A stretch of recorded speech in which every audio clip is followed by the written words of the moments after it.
You're listening to the Let Him Cook podcast, fueled by Cody Road in the Wild Rose Casino Studios. Nigel, I am back. I was down from about Sunday till Friday last week. Had a fever, sore throat. I don't know what it was, but it was not a lot of fun. But if that's the price I have to pay for Iowa State to beat Kansas and Brock Purdy to go to a Super Bowl, by all means, would do it again. So, but happy to be back. Was upset that we missed last week's episode. It is a great time to be an Iowa State Cyclone basketball fan. I heard you had kind of an opening statement, and I'm not sure what this is, but I'm gonna give it over to you and let you speak your piece here. Yeah, I just want to say, fresh out the bag, That's brand nice. new Tyrese Halliburton jersey. Shot to Tyrese becoming an all-star for the first time. Well, not all-star starter for the first time. I should re-say, but my original statement is kind of banking off with everything you just said. Aside from you getting strep throat last week, damn, it feels good to be a Cyclone. I mean, let's just take it in for a second, guys. We are thriving right now, and I couldn't be happier. So that was my opening statement, and let's roll in with let's start off with TCU. Yeah, TCU. So I think we've missed 5 games total. BYU, Oklahoma State, TCU, Kansas State, and Kansas. That's a lot of games. We don't have 3 hours to talk. I wish we did. We're going to start with TCU. Taman Lipsey, of course, out for that game, injured his shoulder. And to me, I was kind of joking around. Curtis Jones has been a great defender all year, but I said this is a Curtis Jones legacy game, kind of tongue in cheek. Not that when you think legacy game, you think the greats of all time, but he was going to have to step up in order to win on the road against a really good TCU team. And that is exactly what he did. And not only him, Keyshawn Gilbert had a great game. I was just really impressed with the supporting cast. And I even wonder if that has propelled this team forward, given them some confidence of not being able to rely on Taman Lipsey. And, Curtis Jones might have to go find his shot. And now Keyshawn is more ball dominant and he has to attack and be more aggressive. And I think that game just opened up kind of a can of worms in a good sense, and unlocked a lot of capability for this Iowa State offense. Yeah, no, and to go back to a point we had made off camera, but I mean, it's just more testament to what the backcourt is. And not only is this potentially the best backcourt in a long time here at Iowa State, but the depth now is really coming to fruition. And I think just Curtis being able to step up when we need him, even this previous weekend, I think he's just been huge as of late. And going forward, I think if he can continue on this pedigree, I think we're going to be in good hands going forward. And Iowa State only won that game by 1 point, but it was a weird finish. TCU kind of stormed back, and it was just a little too late. But Iowa State was in control for most of that second half. TCU is going to be a really good team. They took Baylor to the wire this weekend. No, they won at Baylor?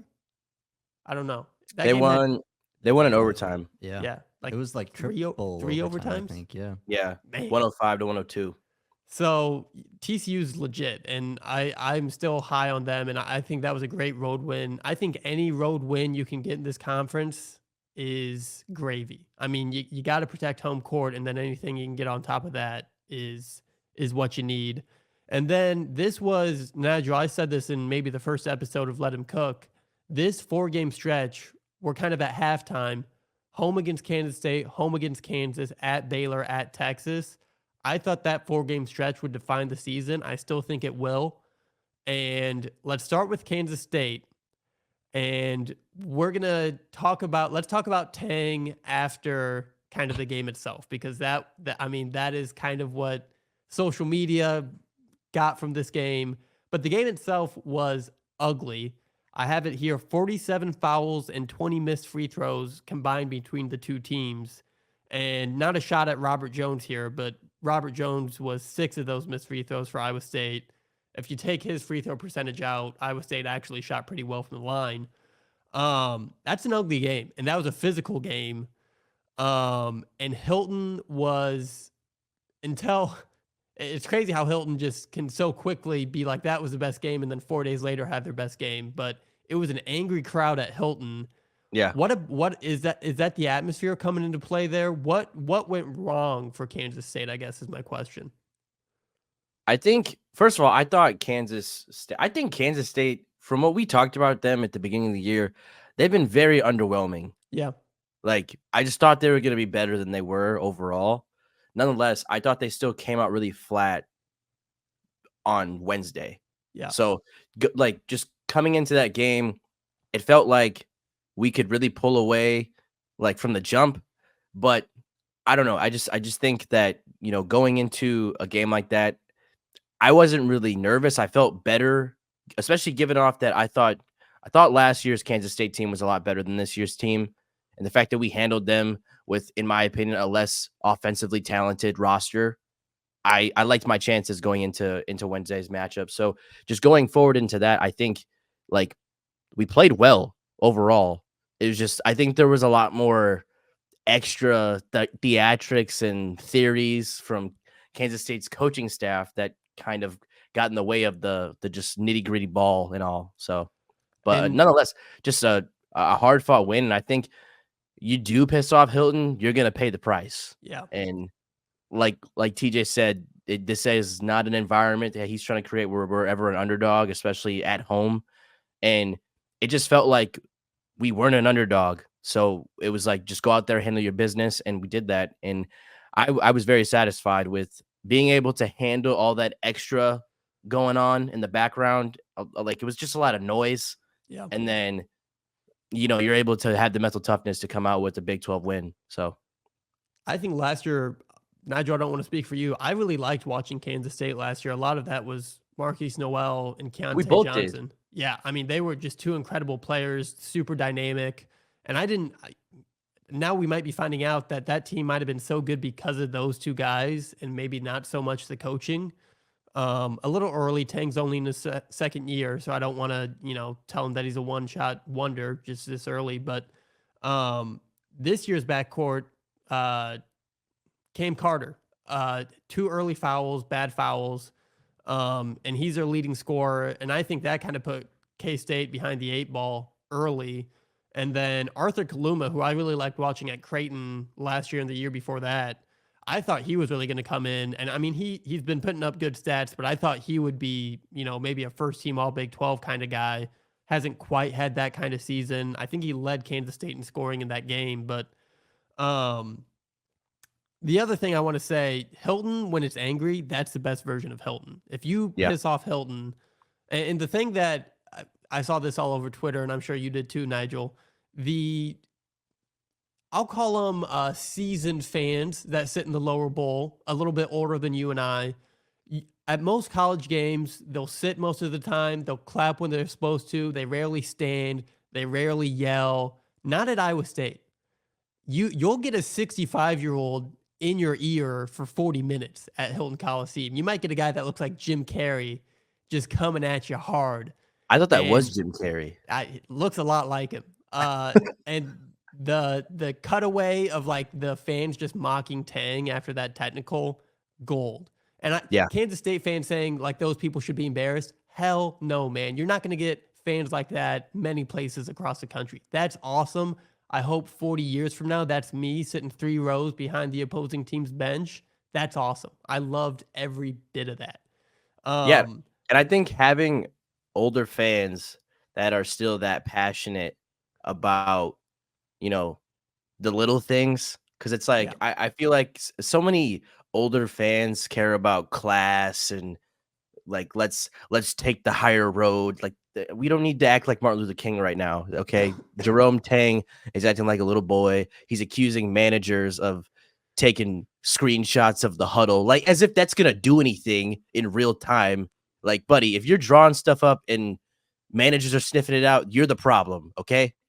Like, there needs a Tang needs to look in the mirror. Okay. So I just think to have a bunch of I'm gonna call them grad students. To have a bunch of grad students just had the level of pettiness to kick a man while he's down. Yeah. I mean, I love there's new life in Hilton, and because coming from the where we were just a few years ago to what we are now, I mean, the resurrection, I guess, in the program has just been really impressive, and it's heartwarming as a fan. It's been awesome. I don't know the name. I believe his Twitter is Matt Campbell impersonator. He at halftime of the Kansas State game left that game. He's a student at Iowa State. Left that game, set up a tent, and was already in line for the Kansas game at halftime. Didn't even watch the second half Psycho, in Hilton. That's awesome. psycho, That's awesome. psycho. Let's talk about Tang a little because this is kind of what the whole Farmageddon Twitter has been on about for 5 days now. Can we And give our audience first the backstory of how big of Tang supporters you and I were last right, season? Like yeah, we didn't during my internship at KCI, you and I were locked into the TV. We did not want FAU to win that game. And that's where a lot of my hate for FAU came from was like, man, like Kansas State could have been in the Final Four. That was a great team to watch. And the whole locker room video yeah. like that was like you could just tell they were a team that was for the culture. And it just seems like that identity with those guys gone now is kind of shifted. And Yeah, Tang is kind of just trying to use what he's got, and he's not working with much. So I think that's a huge part of the problem.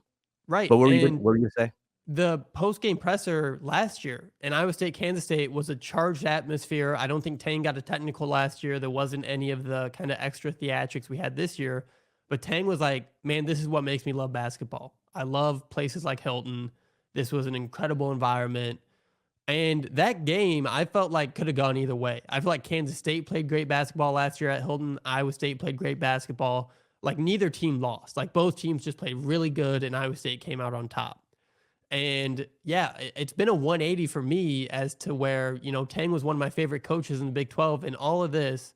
So I'll say this in his post game, we see him shake hands with TJ. He's clearly upset. He got a technical with about 2 minutes left, and that was kind of Iowa State's able to pull away and they win by 10 and they cover if you're into that kind of thing. And after the game, I was like, man, I wish I was there for that post game press conference because it's gonna be juicy. Like I don't know what he's gonna say, but it's got to be something. And then Tank didn't really say anything. He said, I'm gonna keep that in between me and Otts. We talked about it. I'm sure they're gonna handle it here, and it was pretty classy. Well, the thing is, and Nigel, this is kind of a place where you and I are familiar just because of the line of work we're in. Information starts to get leaked out to Kansas State beat writers. And that doesn't mean Jerome Tang is the one telling this. And they're not naming their sources. But the one thing I will say as a head coach, if you don't want stuff to get out, stuff doesn't get out. If you're a good head coach, if you want stuff to stay internal, if you don't want that noise to be put out there, the head coach almost is always able to say, hey, don't talk to anyone. We're not doing this. But information did get out there. And now we know that Tang or Kansas State at large was upset that they think a manager from Iowa State was recording their huddles and then sending that information to Iowa State. I think I'll use TJ's words. That's ludicrous to me. I don't even know how much of an advantage that would really bring. I think if you watch film of Kansas State and prepare, it would be a similar. I mean, you might learn one inbounds play. I don't know. Like, how much is that really going to help you in the grand scheme of things? So Right. I think Hilton, and I was thinking about this too. Mike Boynton is about the only coach that's come to Hilton and hasn't either been teed up, super upset, or just been like saying basically conspiracy theories on why they lost the game. Mike Boynton's been the only guy that's been like level headed, took the loss to the chin, and just went back to Stillwater. So I don't know if it's Hilton just kind of playing mind games with these coaches. It felt far fetched to me. Sports Illustrated ran with it. I don't even know. I saw Sports Illustrated got like There's still a mass. thing. That's what I'm saying. I saw like they had massive layoffs, and then I see a story from Sports Illustrated like guys full. So That was our regardless, first AI generated story. right? Yeah, that was from Chat GPT via Sports Illustrated. So I don't know, man. I think it was lame. I thought it was lousy. You lose games on the road in this conference. I think that's what it comes down to. And I think Tang kind of getting in his head and doing too much, I think it contributed to why Kansas State lost that game. Yeah, and I think like look, despite the early success Tang may have had at Kansas State, his time here is kind of similar to TJ's, where it's still remotely new Yeah. and you haven't seen everything. So I feel like that instant success can sometimes hinder you into being like, Tang probably came into the game with the mentality of like, all right, last year TJ, like, we split the series between us two. He got the best of me, blah blah blah. I'm not gonna let that happen. Like, it feels like almost the theatrics that were going on from him were already from this like preconceived, like, I'm gonna prove myself as a coach mentality, I guess. Cause it just, he seems like he was doing a lot of out of character things that he's not known for. And it just seems like he was trying to use all his bullets at this one, Wednesday night conference game in Ames, Iowa. And I just don't think that, like you said, he just wasn't gonna take the loss on the chin gracefully this time. And that could be just being a new coach in the Big 12, like just Iowa State. Just, I guess on paper, I feel like sometimes people perceive us as like, we should win there. This should not be a place that is this difficult to play, that has all these good players, that has this great environment and culture and blah, blah, blah. I just feel like some people kind of have that closed mindedness when it comes to us, despite who we play. And I think that's kind of just human nature, I guess. And I don't know. I just think Tang got out of his character and, like you said, was doing too much. And to your last bullet being the manager was recording my my whiteboard draw up, like that's gonna save the game, buddy. Newsflash, it will not. You Yeah. lost to Jim Carrey. Pack up Yeah. your bags, warm up the bus, and go home. Yeah, End of and that's the story. it wasn't even it didn't even come down to like man, if we would have had those 2 points there, you lost by double digits. Yeah, like it's over. What are we doing? And the We went wrong a sequence, long time ago. right. I think maybe 4 minutes left in the game. Hassan Ward has a big dunk, and then Curtis Jones. I don't know if this is a change in broadcasting. I don't know if the mics are different on the backboards now, but there's something so pure to a 3-point shot going in every now and again. You can hear the coop. Oh my It's god. beautiful. That Curtis Jones 3 late in that game was just like I that's had one to of the get up and take a best walk. sounds. Yeah. I did a loop around the couch. And the crazy thing, so this is when I was like peak sickness. I was like in bed the entire day that day, and it hurt so much for me to talk. I'm usually, if I'm watching a game at home, I'm yelling at the refs even though they can't hear me. I'm, screaming players' names in excitement. I can't talk. So if there was a camera on me, it would have looked like I was directing traffic laying down in bed because I'm just like moving my hands all over the place because I can't verbally like express how excited that game made me. But that game rocked. And it sucks that it got reduced to all this K-State drama Yeah. because I really think that was a game too where Lipsy didn't have a great game. And it took a lot of other guys to step up and take those shots down the stretch, like Curtis Jones, like Hassan Ward playing a great game, in order for Iowa State to win. Momcilovic, I think, led the team in scoring that game. So it sucks that that's what we're focused on instead of Iowa State picking up another great home win, staying undefeated before Kansas comes to town. I wish that is what the national focus would have been on. But as a team, I think they didn't really the noise after was so Kansas State based that I didn't even think it would be a distraction for this Iowa State team. I think the whole time TJ was like, dude, I have no idea what you're talking about. We're just gonna hoop. We're gonna play basketball on Saturday. So I don't think it was a distraction for this team, but it just sucks that we were focused on all this BS instead of, that's a great win by Iowa State. Yeah, and it brings me back to my last point of, I just think people sometimes can't fathom the fact that Iowa State is just good at basketball. Yeah. And I think, man, some people just gotta have an ego death. And I think if we're gonna be their ego death, so be it. You're gonna learn today. You're gonna learn today. And then But Kansas State went on the road to Houston and got their breaks beaten off. So I guess yeah, so Houston, it's like there's clearly a bigger issue than us. right. Yeah. Like, We're not your I problem, Kansas State. yeah, and we gave the business to Houston too. So Right. anyone can catch the smoke. Like it's not personal, bro. It's just part of Yep. the gauntlet. It is what it is. But I want to get to the box score of that game nonetheless, because Milan, I was very impressed with his game of how he's Yeah. able to shoot the ball from three.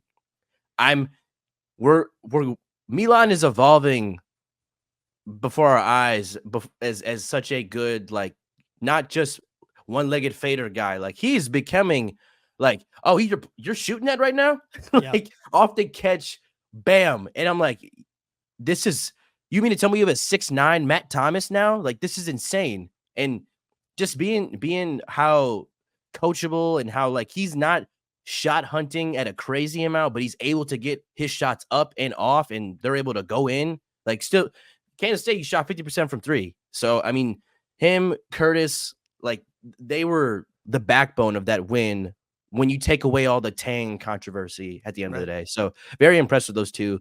And I'm excited to see where Milan can be come March if he continues to shoot at this level. Yeah, the ways he can hurt you too. It's a lot more than just a catch and shoot guy in the corner. He'll come off screens. His feet won't be set. Doesn't matter. That's pure. It's one of the better looking jump shots I've seen. I think still my favorite, and this might be a little bit nostalgic, and I might have even said this before. Tyrus McGee's 3-point shot. That thing set a different world. That thing was a thing of beauty. But his shot, man, it's so pure. It is so mechanically sound. Not to diss on Tyrese Halliburton, and it goes in, but he looks a lot more like a Klay Thompson jumper, a Kevin Durant jumper. I mean, the way it just comes out of his hands, there's so much confidence that it looks like it's going in every single time.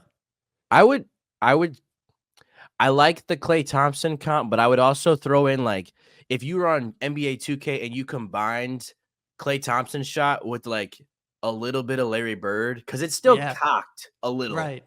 but it's not as over exaggerated as Larry's was. Like, Larry's was, like, behind his ear, Yeah, like, but Milan is definitely, if you could have a Klay Thompson, Larry Bird hybrid jump shot, I feel like that's the best way to give it, to describe him, when, especially off the catch. And then obviously the one-legged fader is in his bag too. So he's just becoming such more of a threat offensively.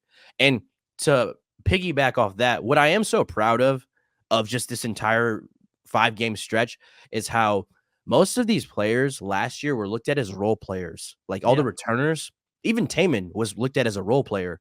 And these guys are just stepping up and evolving their games so dramatically in a 12-month span. It's insane. Like, I don't see this type of jump from every college program in America. So just shout out to the Cyclones, man, really putting in, like, showing that the work in the summer is coming to fruition in the winter.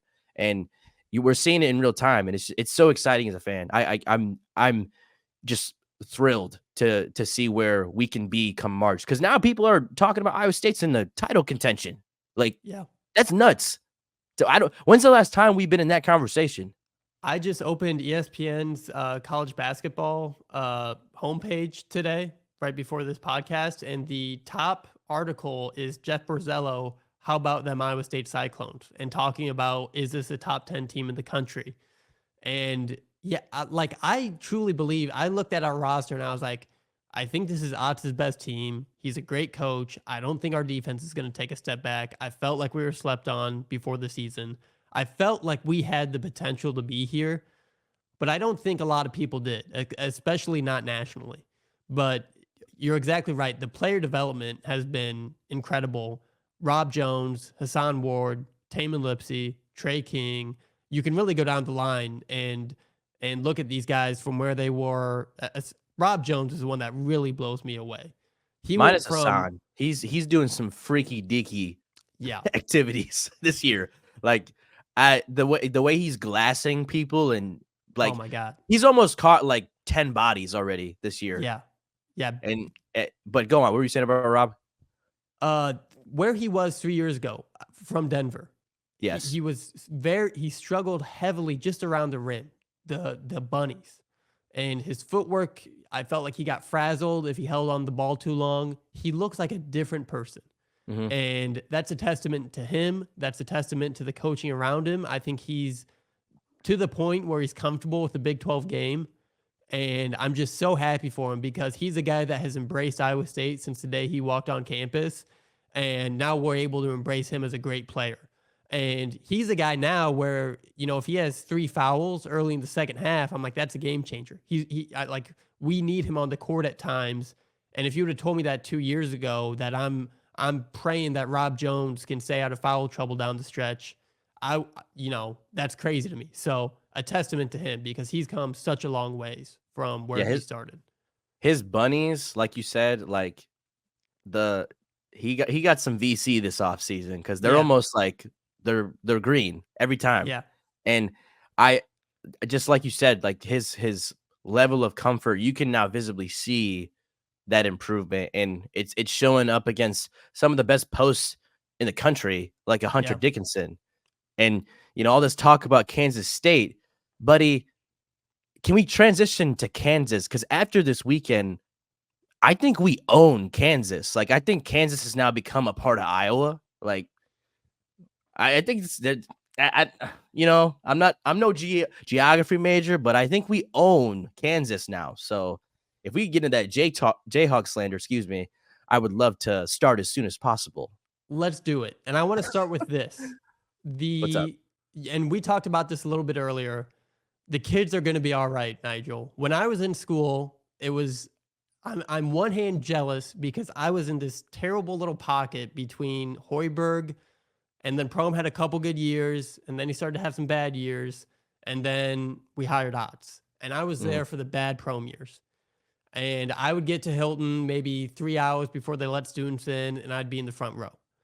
That's not something you can do anymore. And the amount of tents, the amount of commitment, we had kids sleeping on cold concrete, cold pavement.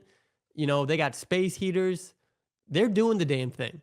And I'm so proud of these students because there was a lot of talk even a couple years ago from a lot of the Hoiberg era students of being like, oh, if we were still in school, we'd be showing up, blah, blah, blah.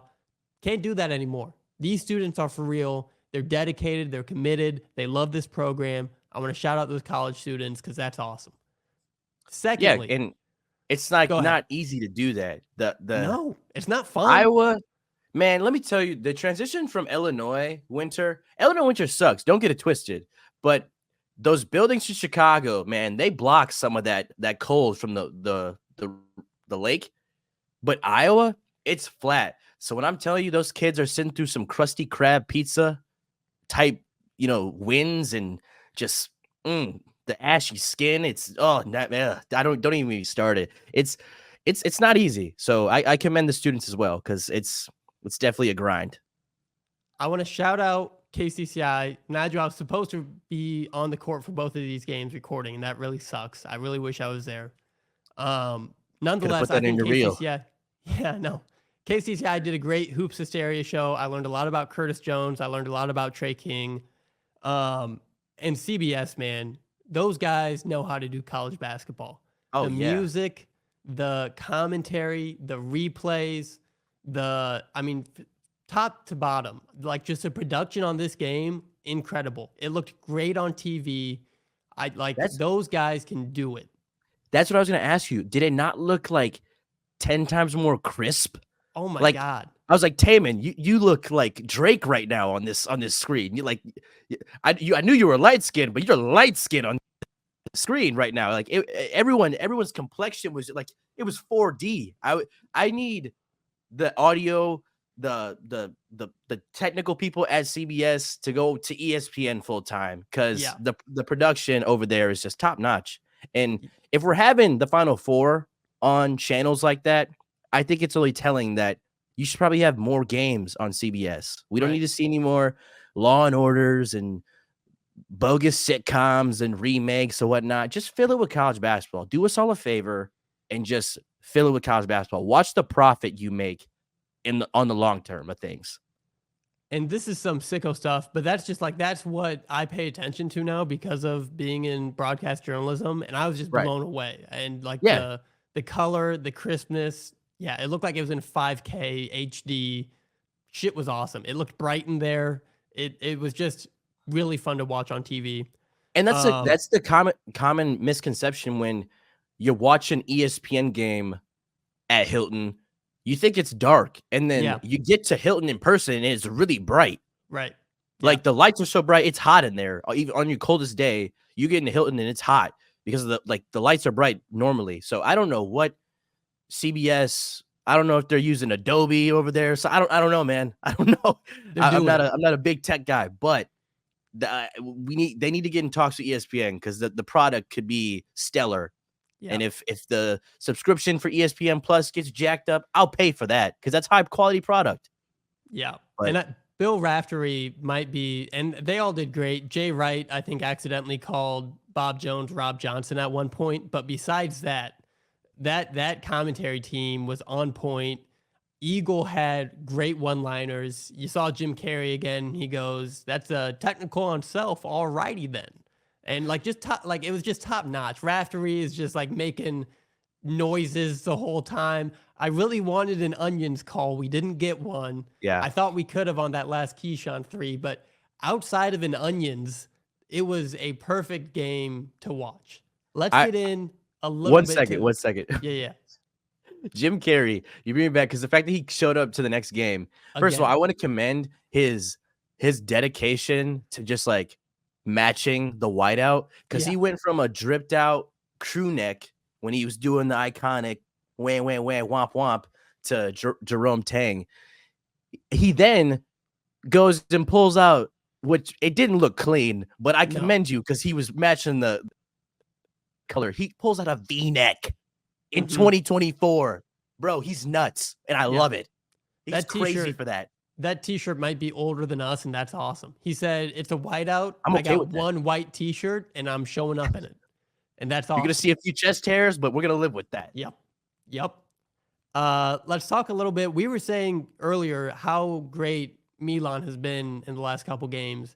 I think Bill Self took note Yeah. because Milan really, I mean, he was hounded in that first half, and they were giving him fits. He wasn't able to get to his shots.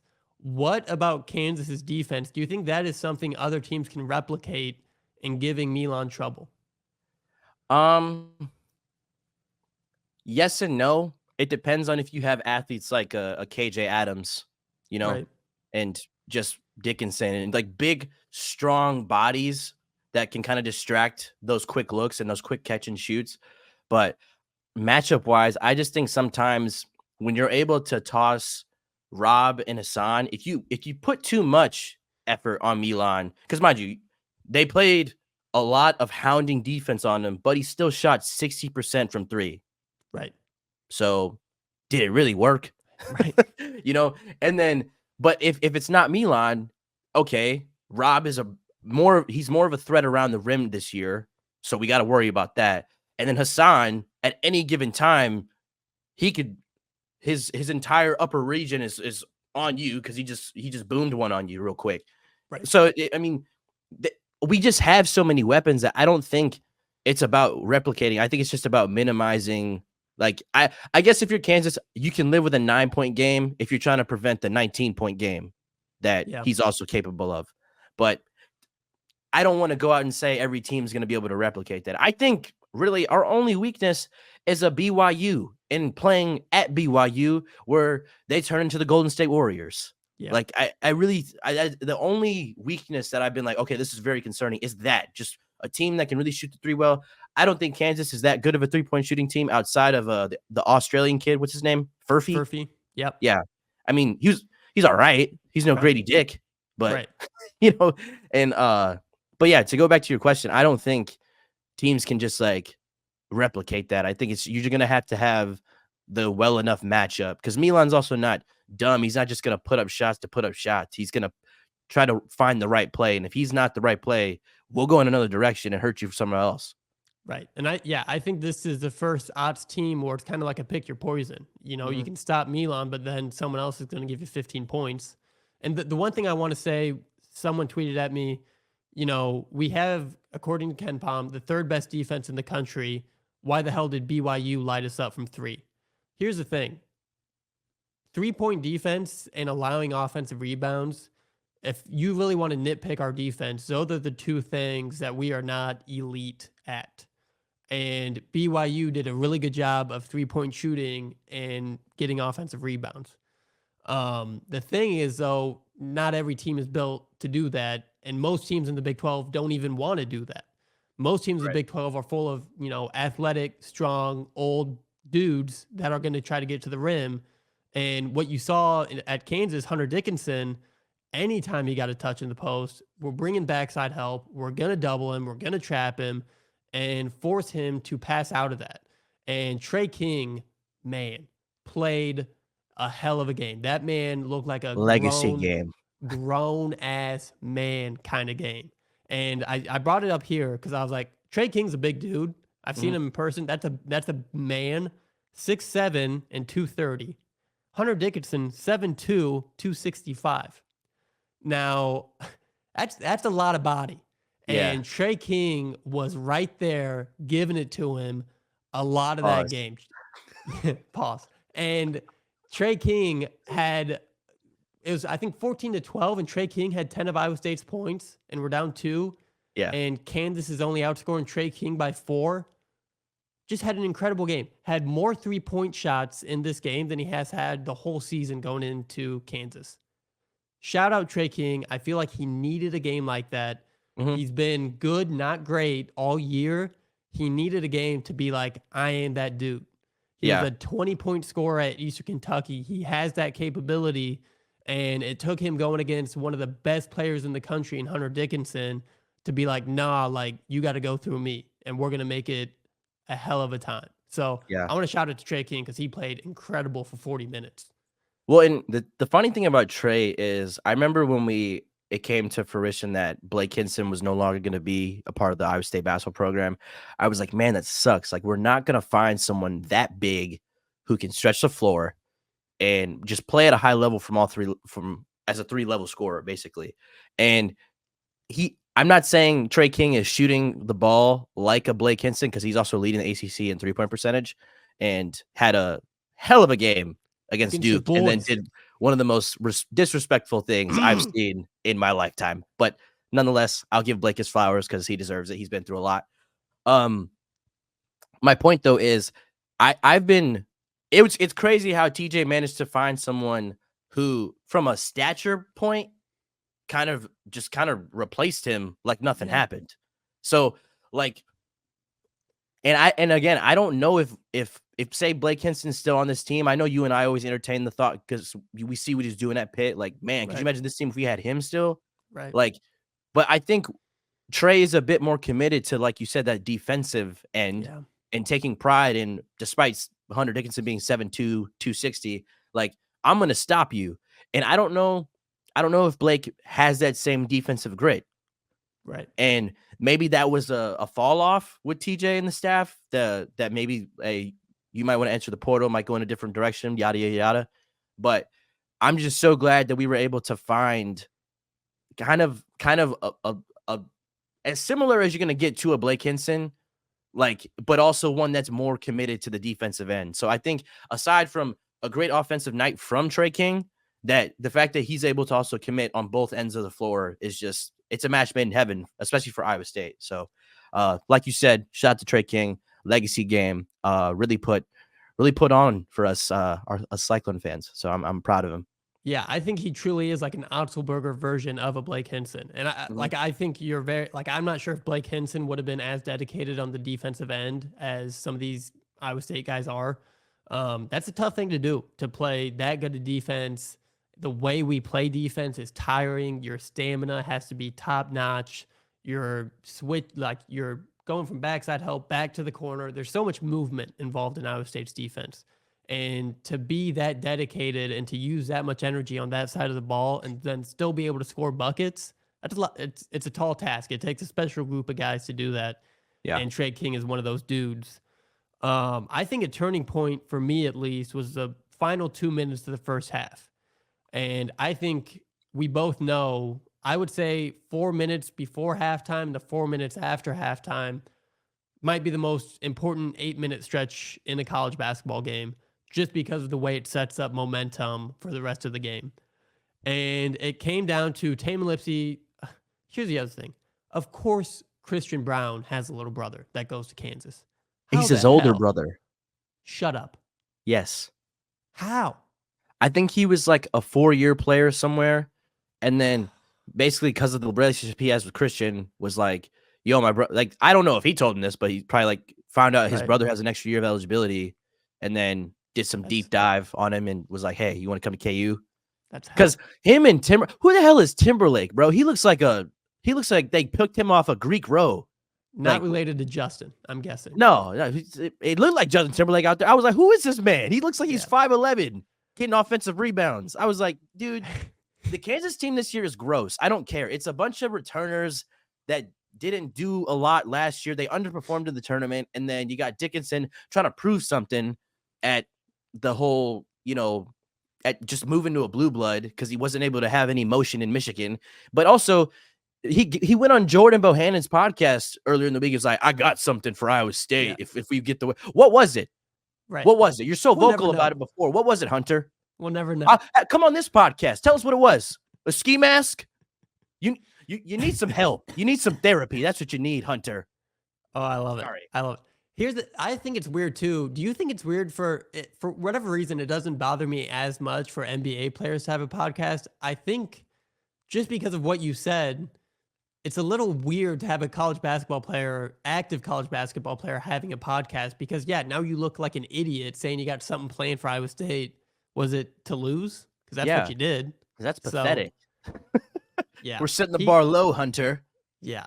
And he had trouble. He ended up, I think, if you look at his box score, it looks like he had an okay game. He started 1 for 6 and was kind of reduced to a, point forward because he couldn't get his shot up. So he struggled. Iowa State bigs just did not let him have an easy shot the whole night. So, And my thing about Kansas is like without Furphy, if he doesn't shoot it well, like he shot well against us, I'll give him that. 15 points, 3 of 5 from the 3.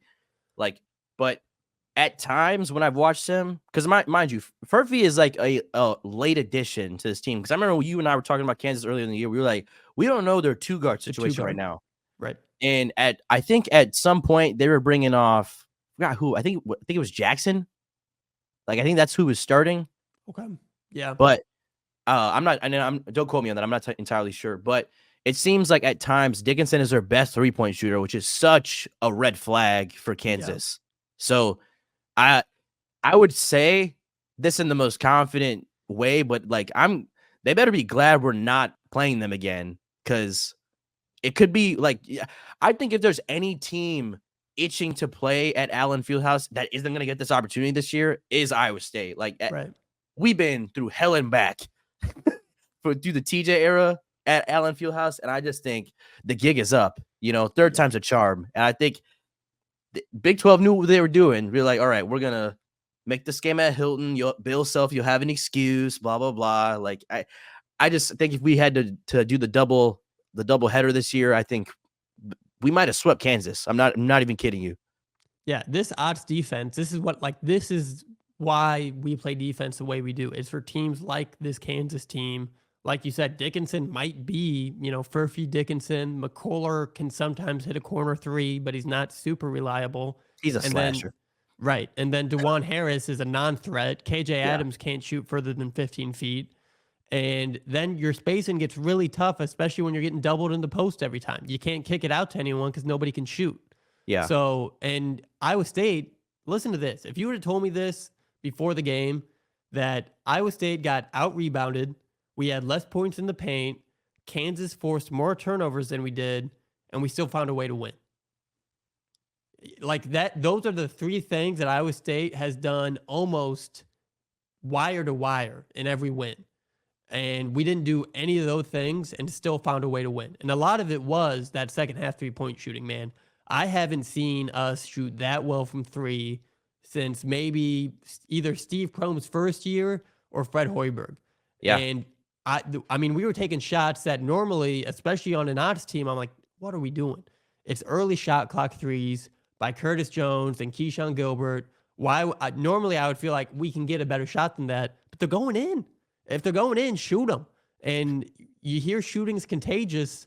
And it was in the second half because, I mean, guys were hitting shots that, like, until this point, we have not seen go in. And I said at one point during the second half, it feels like Curtis Jones is 6 for 5. It feels like he's shooting better than 100% this second half because, I mean, he was just hitting it. He had tough contact layups on transition. I was blown away by the offensive output in the second half. Yeah, I mean, it was special, and to I feel for kids like Keyshawn who are able to make such big plays like that. Because we talk about Curtis. Curtis made a bunch of big plays these last 2 games, but Keyshawn especially because he's been very consistent the entire year. So for the most part, like for him to come in to games like this, like he's never been in these environments. He was Right, shocked at the Cyhawk like level of intensity, and Iowa's not even good this year. right. So like the fact that he was able to come in from UNLV, not experience that type of culture of basketball. I'm not saying he's not playing high level basketball over there, but nonetheless, he's not just going through CBS and playing blue bloods on a consistent basis. Like to the fact that he's able to be brand new to that moment and be one of the biggest moments of the game is just so it's storybook. Like, Yeah, and I think it's so special that people are able to come to Iowa State, see that as an opportunity, and make the most of it. And I feel like this is a prime game where you're doing that. Like, it's great, and I think that's what's putting us now in the title conversation is just the fact that we're able to get new guys every year and turn them into stars. yeah, Like, even to a certain degree, like with Brockington, yes, that team at times could be one dimensional, but a player we hadn't really heard about up until that point, he turns into a fan favorite within, 10 games. right. And it's really impressive what TJ's been able to do with transfers at this level because you see those people almost have an immediate impact once they get here. So I like if transfers are the recipe to success going forward for this program, so be it. With the transfer portal, the way it is this year and the way it is in college basketball now, it's basically free agency. If we have to live in free agency, by all means, let's keep it up. Yeah. And this is the thing I want to say. There's a lot of talk before the season that Keyshawn Gilbert was a DeAndre Kane like player. Now, for guys my age, I think I was probably like 13 or 14 when DeAndre Kane was at Iowa State. That is rare air. I mean, that Mhm. guy was like my hero. Like I like in terms of favorite basketball players all time, and I know like he but basically went overseas and you don't really hear much of him anymore. I like there's that is maybe the best guy you could compare a player to in the brand of basketball I like to play. And I said, let's pump the brakes a little. I think Keyshawn Gilbert's a great player. I don't know if he's going to be a DeAndre Kane. And I still think they play a little bit different of a game. I think DeAndre Kane was just a big, tough, physical guard that would just bully you. He would post guys up as a point guard. And you're not going to see Keyshawn Gilbert doing that, but the mentality is very Yeah, similar of yeah. a killer. He's not going to back down. He got in Kansas State's head for sure. Mhm. And he's a guy that's mentally tough and he's going to give you hell. And credit to him. I thought he was the one guy that, I was like, he might be kind of up and down throughout the season. No, he's a straight shooter. He's a dog. Had maybe the biggest shot of his Iowa State career under a minute to go. That rainbow three that kind of put the game away to an extent. Um, and credit to him because he's had a great season. And I think this is one of his better games. Yeah, no doubt. And I know a lot of people give the DeAndre Kane comparison, but I think in a way, and this isn't off of just an appearance thing, but like just his explosive game, I think we have ourselves a little John Morant Yeah. in a Cyclone jersey. And if that can't get you excited, I don't know what will. Like, that's why I'm just man, this team's special, and like I just wouldn't take it for granted because Lord knows if they keep this up and they actually do contend for a title, some of these players may not be around next year. Yeah. So, and for good reason, but um life when Iowa State is a title contender is a lot better. So, I I can die on that hill. I think we'll look back at this team, and I was telling my friends this. You look at just the talent we have And the thing that sucks is I don't think Milan is at the best he'll be as a Cyclone. Already really good, but it reminds me of like Niang his freshman year, where you know that guy's special, but he just hasn't unlocked that next gear.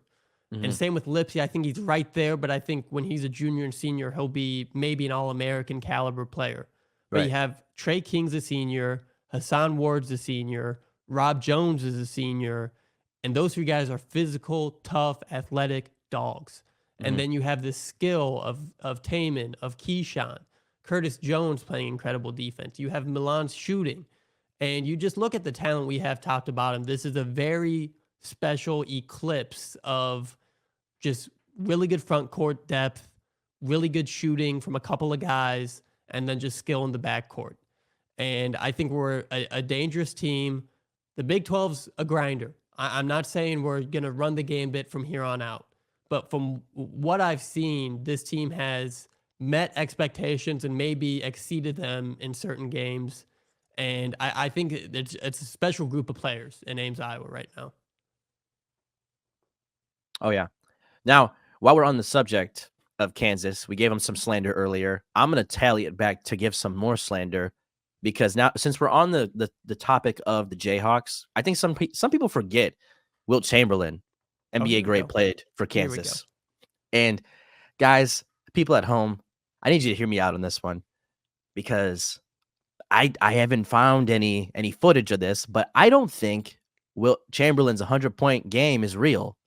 I I don't think it is. I think at the time in 1962, NBA games were lacking, engagement, and we just needed something to talk about. And if you guys have all 100 points documented in a YouTube reel, please send them my way because I've yet to find them.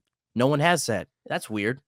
And like, think about the people watching that game. They're either dead or they were, 7 to 14 years old, which if you're 7 to 14 years old in 1962, your memory right now is dog water. Like, I can't expect you to remember your first name, let alone Wilt Chamberlain's 100-point game.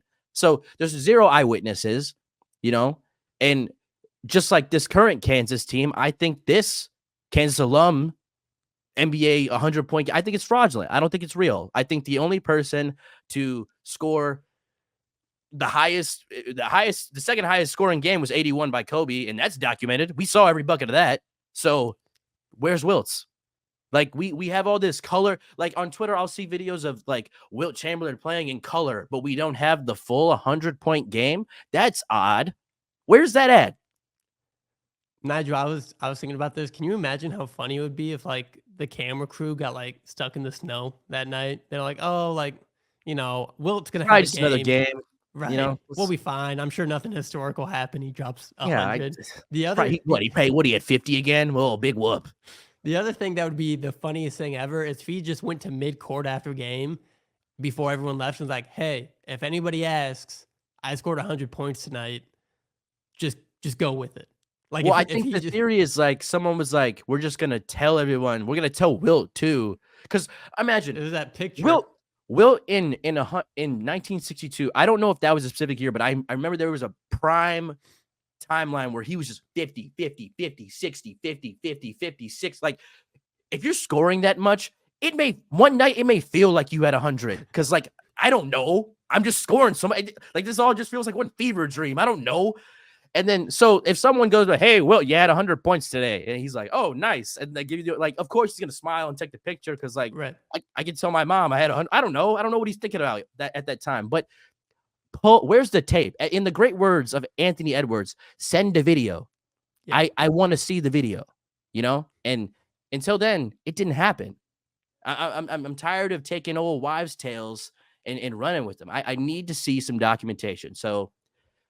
It just brings me back to my other point of the Jayhawks. They're always gonna be fraudulent. They always have been.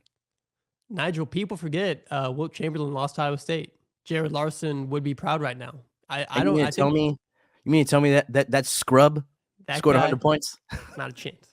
Not a I'm chance. trolling. That last line was a troll. But The one game I want to shout out didn't happen in the Big 12. It was reminiscent of Chris Beard's return to Texas Tech. Ed Cooley comes back to Providence.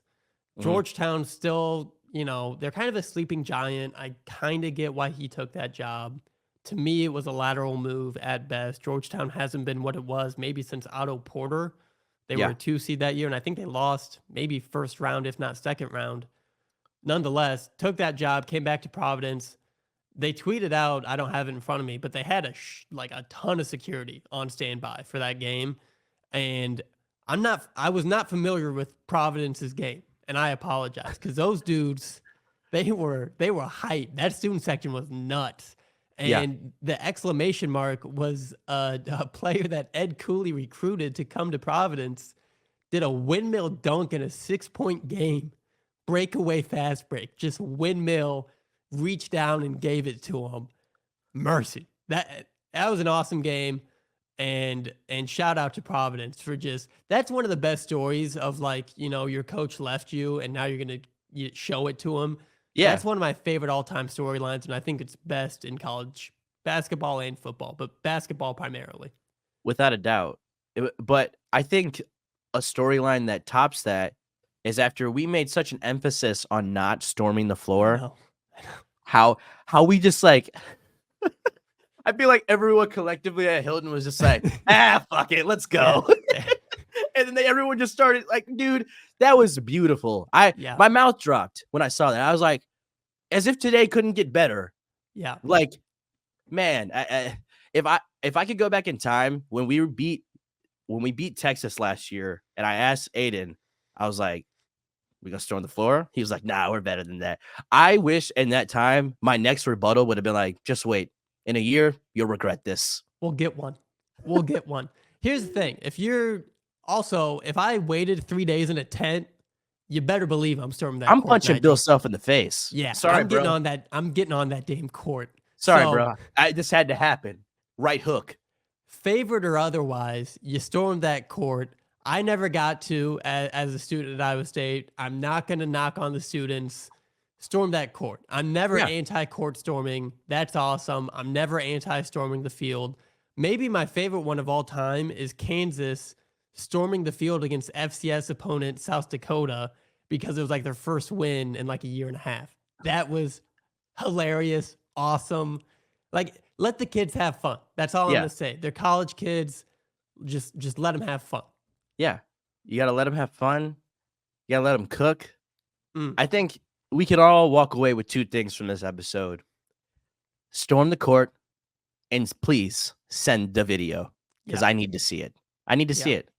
I think we can end right there. I think we've said all we need to say. Go Cyclones. Not a game till Saturday at Baylor.